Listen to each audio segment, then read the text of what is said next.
Bom dia, boa tarde, boa noite a todas as pessoas que podem estar eh, atentas a esta novo espaço de conversa. Hoje temos o gosto de falar com dois narradoras de México. Obrigado, então, por esta participação para conversar com contadores também de história de todo o mundo. Este proyecto es una idea original de Sandra Freitas, una brillante contadora de historias, es gestadora brasileira, y el colectivo Arranca Cebolla desde Guatemala, también a través del programa Mirada de Arte, una idea original también de Luna Hidalgo. Y hoy tenemos el gran prazer de falar con dos narradoras, gestoras culturais también de México, que nos van a hablar sobre pues, un poco sus historias y también un poco sobre un proyecto de narración, un evento de narración en Ciudad del Carmen. Ellas son Gladys Huerta, ella es gestora cultural, promotora de leitura y contadora de historia de la ciudad de Carmen, y también con Melanie Guzmán. Ela é licenciada em Ciências e Técnicas da Comunicação pela UB, maestra na Promoção e Desenvolvimento Cultural pela Universidade Autônoma de Coahuila, doutora em Gestão Cultural pela UDG, é professora pesquisadora em tempo integral da UNACAR, é membro fundadora também de Teres Cultural, é uma das coisas que vamos a falar agora. Então, vamos a ter a participación de Gladys Huerta y Melanie Guzmán. Así que bueno, buenas tardes, gracias por acompañar este espacio y bueno, vamos a tener el honor de conversar con Gladys Huerta, quien tengo el enorme y gusto, placer de conocer personalmente, y también con la doctora Melanie Guzmán. Buenas tardes a ambas, espero que estén muy bien, qué gusto poder tener este espacio con ambas. ¿Cómo están? Buen día. Muy bien, contentas de compartir experiencia y de gozar de este espacio virtual, lo maravilloso de la tecnología. Muy contenta de estar aquí. Muchas gracias, Ivanoe, por la invitación.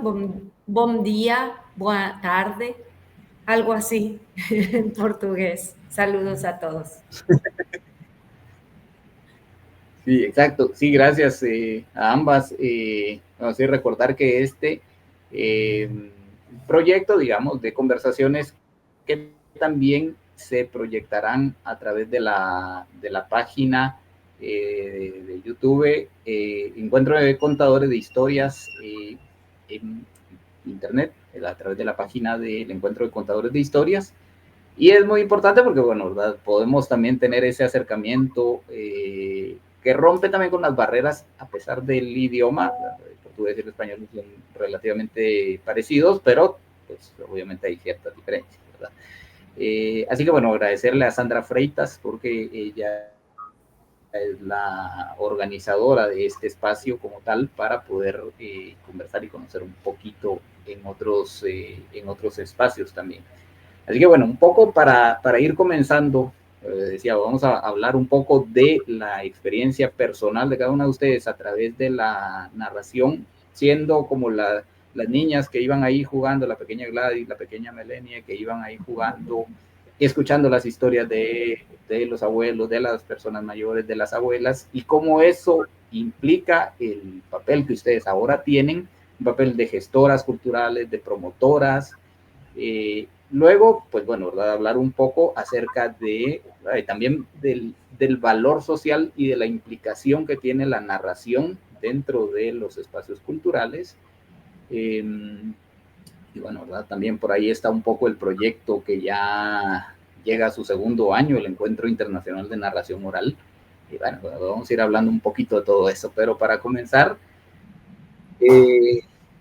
conocer un poquito quién es Melanie, quién es Gladys y cómo esa pequeña persona que en algún momento escuchaba o se vinculaba con el arte a través de diferentes formas, es la que actualmente ahora lleva este papel como gestoras y como narradoras. Y yo inicio. Ok. Pues hola otra vez a todos, soy Melanie. Yo vivo en una hermosa isla ubicada en Ciudad del Carmen, Campeche, México, y ojalá tengan la oportunidad de venir a visitarnos para que escuchen lo que yo escuchaba desde niña acerca de las historias de este hermoso lugar de México, que ¿cómo conocí la historia de mi ciudad? Con mi mamá, con mi abuela, con mi bisabuela. Yo siempre hasta la fecha soy muy observadora, escucho y observo las pláticas de los adultos. Yo creo que a todo niño le gusta la plática del adulto, pero yo siempre disfrutaba de las historias de mi abuela. Hay una particularidad en la familia, no todos nacimos en Ciudad del Carmen, algunos nacieron en otras partes de la región. Por lo tanto, pues escuchaba yo las historias de la abuela, cómo su infancia creció en el rancho, cómo ella aprendió a cabalgar caballos, ¿no? Pues no, yo no lo sé hacer.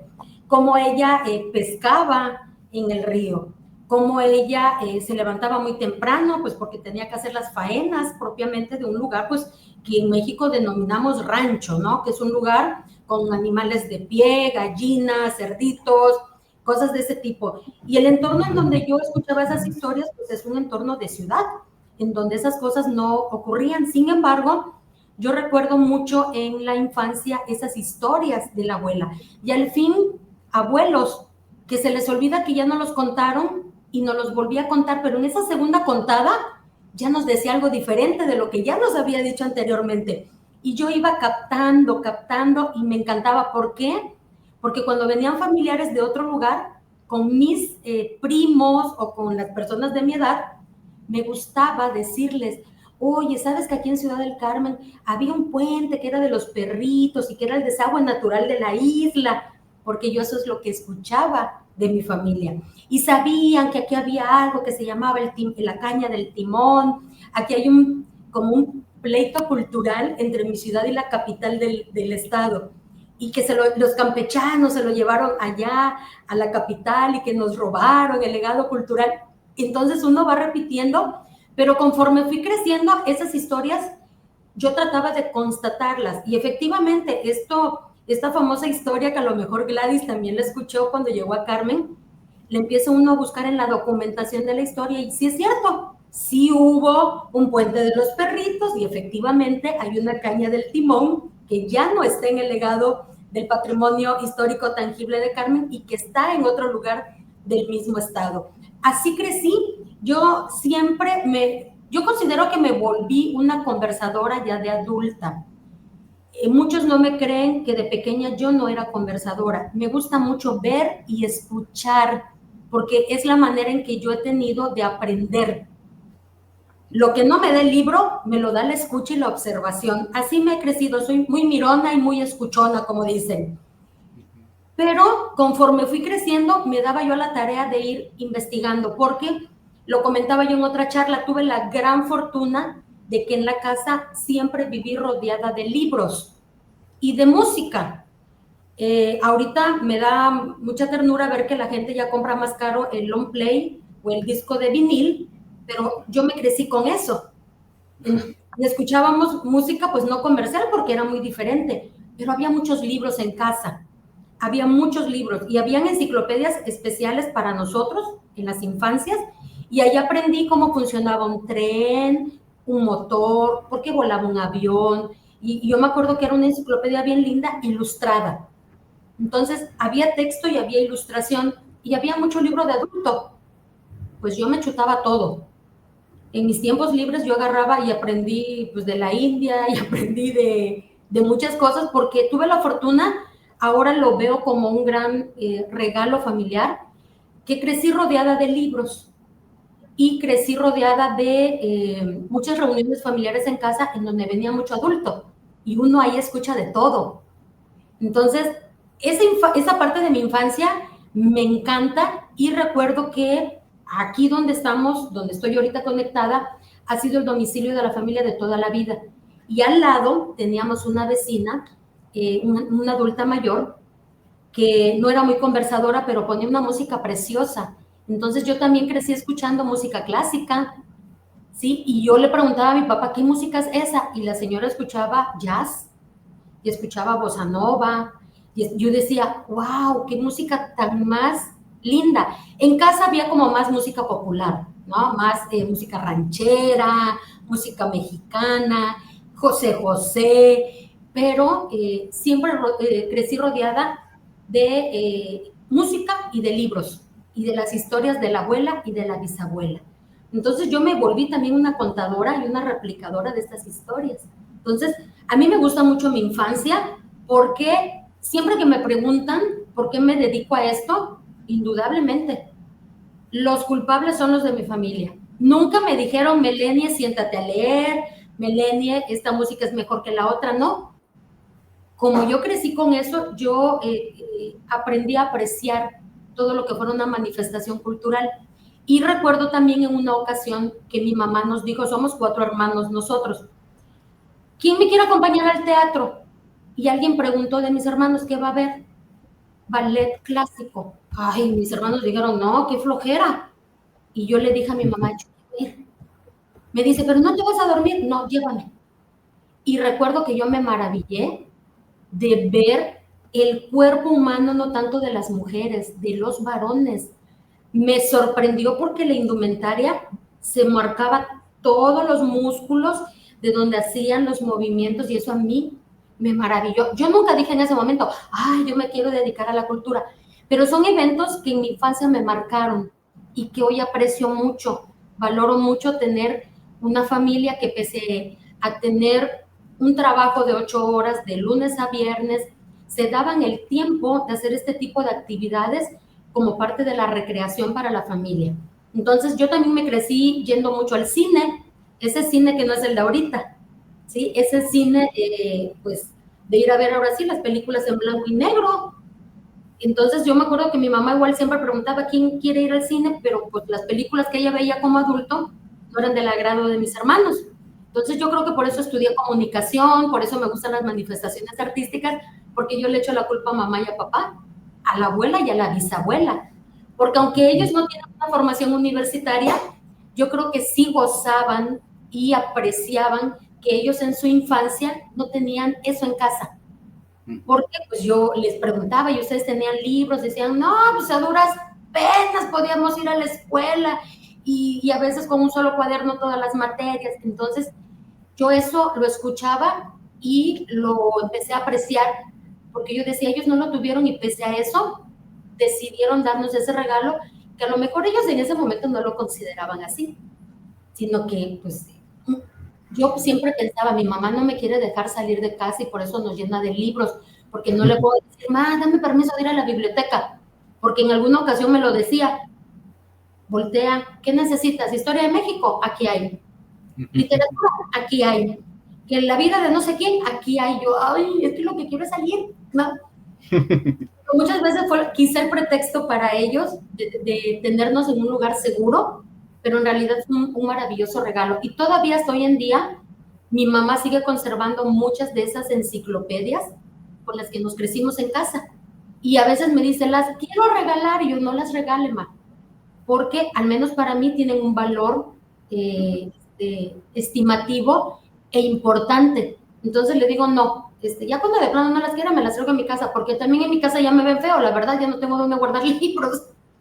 Ya no tengo dónde guardar libros, ya cuando llego, a veces hasta meto libros escondidas de que no vea a mi esposo, porque nada más se me queda viendo como diciendo, Melanie, ¿a dónde vamos a meter más libros?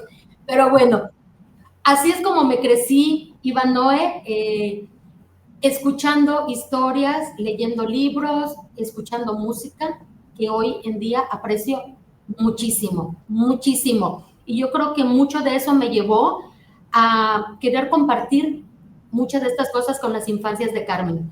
Y en el camino, pues uno se va encontrando cómplices, como Gladys, ¿sí? Entonces, es parte de lo que les puedo decir de cómo recuerdo mi infancia y cómo recuerdo este amor por escuchar historias.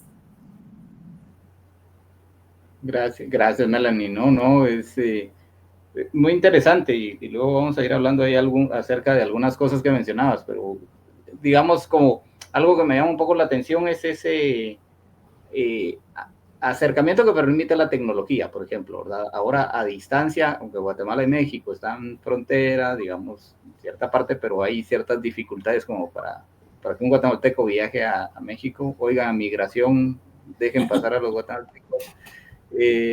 Pero digamos, ese acercamiento ahora lo hacemos muy rápido, ¿verdad? Por internet. Incluso esta conversación primordialmente está dirigida para un canal de YouTube en Brasil, en otro idioma, digamos, ese es un acercamiento. Y, por ejemplo, lo que mencionabas, ¿verdad? De las personas anteriormente, a veces tenían acceso para un libro o para ir a la escuela, ¿verdad? Entonces, ¿cómo, digamos, es un reto para las personas ya, no para los muchachos, no para la juventud, sino que para nosotros que ya no mucho, es como el reto de cómo hacer accesible todo ese legado cultural para que los jóvenes también, a través de, digamos, de la tecnología y de todo ese tipo de cosas, también no pierdan ese legado cultural que existe, ¿verdad? Así que me parece muy interesante. Bueno, luego vamos a hablar de más cosas, pero también pues hay que conocer y hablar un poco también con nuestra querida Gladys. ¿Cómo estás, Gladys? Gracias. Hasta siento que era vecina de Mele. Y ahorita que lo dijiste, nunca nos habían preguntado, bueno, nunca nos habían preguntado juntas, pero sí pensé, ay, si fuéramos niñas, porque pues somos como de la edad, nos llevaríamos, no nos llevaríamos, jugaríamos, no la dejarían salir, creo. ¿No? No. Pues es algo parecido, fíjate, qué curioso, apenas ahorita que lo estamos escuchando. Yo también siempre he dicho que aprendí a ser narradora en la cocina de mi casa, ahí fue específicamente en el comedor, había un comedor, mi mamá nos decía que era de cedro, que se había traído del rancho, fíjate, ahorita que dijiste estas cosas, y todas las historias que mi mamá nos contaba pero siguen siendo, o sea, fueron en ese momento como la historia de conocer la infancia de los tíos, la infancia de mi mamá, el caballo mansito que tenían, el caballo que vendió el tío y que luego fue a recuperar el abuelo. Todo esto lo conocí a través de mi mamá, que nos contaba y nos platicaba. Quiero remarcar algo. Aprendí de mi mamá, o sea, aunque finalmente mi papá era proveedor, estuvo siempre ahí como un proveedor, pero era eso. O sea, mi papacito chulo, que le mando muchos besitos, pero él no era el platicador, él no era el que contaba las historias, eso como que aprendí a vincularme con él ya con los años y cuando mi mamá faltó, pero en la infancia pues era ella la protagonista, ¿no? Y no llegara alguna tía y empezaran a hablar bajito, esto de... porque se nos activaban las antenas y entraba uno a la cocina a querer escuchar, ¿no? Esas historias y lo que ocurría ahí, saber, pero estaban bien pendientes que uno no escuchara. Pero esto de conocer incluso términos o chistes locales, como les llamamos ahora, hay una historia que se las voy a compartir. Mi mamá decía, ay, la señora de los frijoles. La señora de los frijoles es cuando tú propones o quieres ayudar en algo, pero pides todo con lo que vas a ayudar. llegaba una vecina de mi abuelita al rancho y le decía, ay, Lolita, tiene mucho trabajo, le voy a ayudar, le voy a poner los frijoles. Susi, pásame los frijoles. Fulanita, pásame la olla. Sutanita, tráeme el agua. Y entonces esa era su ayuda. Cuando alguien así te va a ayudar y te pide todo, ay no, ya llegó la señora de los frijoles. Y todos esos son términos que seguimos ocupando porque mis hijas ya se saben esos términos también. Ay, la señora de los frijoles. Bueno, como esos, todos, toda la infancia. También tuve enciclopedias en la casa. Yo me acuerdo que eran de selecciones. Eran que llegaban por paquetería y pasaba el cobrador y así compraba mi mamá. Todo de animales, este tema, yo sí iba a la biblioteca, me acuerdo como este tema que me llevaba para hacer trabajos de la escuela, pero también había muchos libros en casa. Aún conservo los libros de lectura con los que yo aprendí a leer muy chica. Primero me aprendía los libros, me gustaba mucho leer o que me leyeran, mi mamá me leía y me los aprendía de memoria y decía que ya sabía leer. O sea, como decía y presumía que ya sabía leer, pero no sabía, me los aprendía. Y sí fui siempre a todas las actividades culturales porque en la primaria, donde estudié, en Jalapa, Veracruz, todas las tardes había actividades y uno, por una cooperación, porque era como una cuota de recuperación lo que había, podías ir. Entonces yo les puedo decir que toda la primaria estuve en folclore, en teatro, cocina, costura, música, llevaba guitarra, pero además en verano, en las vacaciones de verano, no sé si te acuerdas, Mele, que acá había unas bibliotecas del ISSSTE. Sí. El ISSSTE tenía bibliotecas y en verano había talleres y actividades. Entonces me pasaban a dejar, pero y hasta me decía mi mamá, iba en primaria, pero ¿a qué vas a ir? Es que quiero ir a esa actividad que hay, y después me quedaba leyendo, a eso me quedaba y ya luego me iban a buscar. Pero no necesitaba yo ni hermano, ni... Tengo 2 hermanos, uno mayor y uno más chico. Yo iba sola y me gustaba eso, sentarme a leer y a ver lo que había. Entonces, nunca hice como mucho deporte, siempre fueron las actividades culturales lo que me llamaban y me llenaron y llenaron toda mi infancia. Y, por ejemplo, hice teatro desde la primaria hasta la universidad. Nunca lo dejé. Siempre estuve en actividades de teatro, por ejemplo. Siempre me acompañaron y las disfruté mucho. Y siempre fui consumidora de este tipo de actividades culturales. Siempre me gustaban y me llenaban el corazón. Entonces, pues yo te puedo compartir que, como si fuéramos vecinas, porque ahora que lo empezaba a decir Mele, historias, el rancho, las abuelas contando, a veces hasta llorar, de verdad llegar a las lágrimas. Mi abuelita cuando contaba alguna historia triste de cuando creció el río y se llevó a una vecina del rancho, las cosas que ocurrían allá, desde lo más inverosímil como los nahuales, que son historias que se cuentan así en los ranchos, y todas esas siguen pasando de generación en generación. Eso es como lo más bonito. Y justo como lo dice Mele, después de eso, la vida te lleva justo por los caminos donde uno coincide con otros seres humanos con los que hay que coincidir, ¿no? En este caso con Mele, yo llegué. Ahora sí, como yo les dije, como le digo también a Ivonne, yo quise ser tu amiga, yo. Fuera, no. Yo llegué a presentar un proyecto y lo presenté en el lugar equivocado. Hasta que Ivonne me dijo, no, allá no, es aquí con Mele. Y ya, te imaginarás que no tuve que decirle de verdad, explicarle el proyecto, y me dijo, vamos a hacerlo. Eran los talleres de lectura y se hicieron para un curso de verano donde ella era directora de esa área, que fue, bueno, ella siempre pensando, y esto es lo que siempre reconozco, no éramos amigas, no era que alguien me hubiera recomendado y ella dijera, bueno, pues tengo que, no, fue como...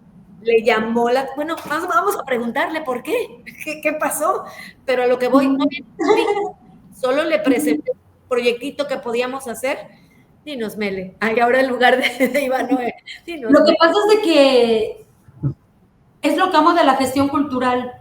Yo siempre le formo gestores culturales en el nivel universitario y siempre le digo a los jóvenes, es bien complicado cuando un artista administra cultura, al menos aquí en México. ¿Por qué? Porque es lógico, el corazón te va a latir más por tu manifestación artística, en donde tú eres creador. Y lo demás dices tú, bueno, pues hay que más o menos balancear, ¿no?, el asunto. Ivanoe, yo no canto, no bailo, no silbo. Yo soy puente. Yo siempre he sido puente. Sí puede ser narradora, pero se resiste. No soy narradora, en serio, no cuento historias. Soy puente. ¿A qué me refiero? Cada vez que he tenido la oportunidad de estar en la administración pública de cultura, me gusta apoyar a todo lo que es emergente y consolidar, pues, a lo que ya tiene un lugar seguro en la cultura. Y, es decir, me gusta ser una gestora cultural de ventanas y puertas abiertas en donde todo el mundo se pueda asomar, porque es un derecho que todos tenemos. Y pasa como en muchos sectores de la sociedad. Muchos tienen el contacto o el amigo y muchos no. Entonces, esas cosas conmigo desde la gestión cultural no funcionan. O sea, no te voy a apoyar en un proyecto porque eres amigo del amigo del amigo. Te voy a apoyar en un proyecto porque yo creo que Dios, la vida, me ha permitido desarrollar un sexto sentido cuando yo sé cuando la gente es genuina. Y cuando yo conocí a Gladys, yo dije, esta mujer es luz, esta mujer es genuina, esta mujer ni siquiera le tengo que explicar de qué se trata esto. Hablamos el mismo idioma, la comprendo y la entiendo. Ella era nueva en la ciudad, no sabía ni para dónde ir, y de todas maneras, si llegaba ya con la competencia, no le iba a ir tan bien como con nosotros. Entonces son estas cosas del destino. Por eso amo hacer gestión cultural, por eso me gusta ser puente. ¿Por qué? Porque ya no estoy en la administración de la cultura, pero ¿qué crees, Ivanoe? Me quedó lo más precioso del mundo: los contactos que ahora puedo llamar amigos. Entonces, que podemos ser cómplices, podemos ser socios, podemos hacer nuevos proyectos y juntos impulsar a otros también a realizar sus proyectos. Entonces, por eso es que aceptamos el proyecto de Gladys, porque también hay que decirlo, sigue habiendo, Gladys, un déficit de promotores de lectura al interior de la universidad. No así en la ciudad, no así en el estado, que quizá en otros lugares se puede visibilizar más la acción, pero al interior de la institución sí tenemos todavía un déficit. Entonces, todos los proyectos que llegan en torno, bueno, en ese entonces se apreciaban muchísimo, porque sabemos que no todo mundo le encuentra la razón de ser a promover la lectura, ¿no? Entonces, fue por eso, Gladys, porque aparte de que era un proyecto muy bien estructurado, con una razón de ser, con un objetivo y metas muy específicas, y lo único que tú necesitabas era una casa que te recibiera, y me dio mucho gusto pues ser en ese momento la casa para que la UNACAR te recibiera, y pues de ahí para acá todo ha sido historia. Sí. Y puras cosas lindas. Mira, ahora tenemos una respuesta inédita a esa, yo no la sabía, ¿no? Pero eso es lo bueno de la conversación, que que van saliendo cosas. Bueno, no hay algo que decías, y es un poco una cosa que íbamos a mencionar. Digamos, estos espacios de arte y todo, desde esta organización de la que soy parte, el colectivo y todo, un poco lo que siempre hemos pensado, o lo que siempre hemos como promovido, es decir, el arte no es excluyente. O sea, los círculos literarios para entendidos y todo, no, o sea, el arte es para todo el mundo, porque si se es excluyente, entonces es como utilizar una herramienta que puede ser vinculante y por lo contrario. Sin embargo, si decimos el arte es de compromiso, requiere mucho trabajo, y ningún escritor, ningún poeta, ningún cineasta, ninguna músico va a decir, hoy en la mañana me levanté con ganas de tocar tal pieza y no sabía, y ya en la tarde ya la tenía, porque nadie, a menos que sea un caso súper particular, va a ser, pero el arte, digo esto porque el arte es compromiso también, ¿verdad? un poco lo que conocía con Gladys y de lo que hablábamos en algún momento era un poco, y me llama mucho la atención eso, ¿verdad? Que decía, no, es que estoy haciendo unos talleres y que voy a hacer esto y que voy a hacer eso. Y, o sea, requiere muchísimo compromiso todo ese proceso porque no funcionan las cosas de otro modo. Sin embargo, es muy loable cuando ese compromiso está pensado en que el arte es una apertura para toda la población, ¿verdad? Porque el arte, la narración, por ejemplo, algo que decía, o algo que mencionaban ustedes también, es que la narración ofrece datos históricos que, a pesar de que parece como algo dentro del cuento, dentro de la plática, dentro de la casaca, ya a ver si entienden, la narración ofrece datos históricos muy importantes. O sea, sí, había un puente aquí, había un puente, ¿verdad? ¿Y por qué ahora ya no está ese puente?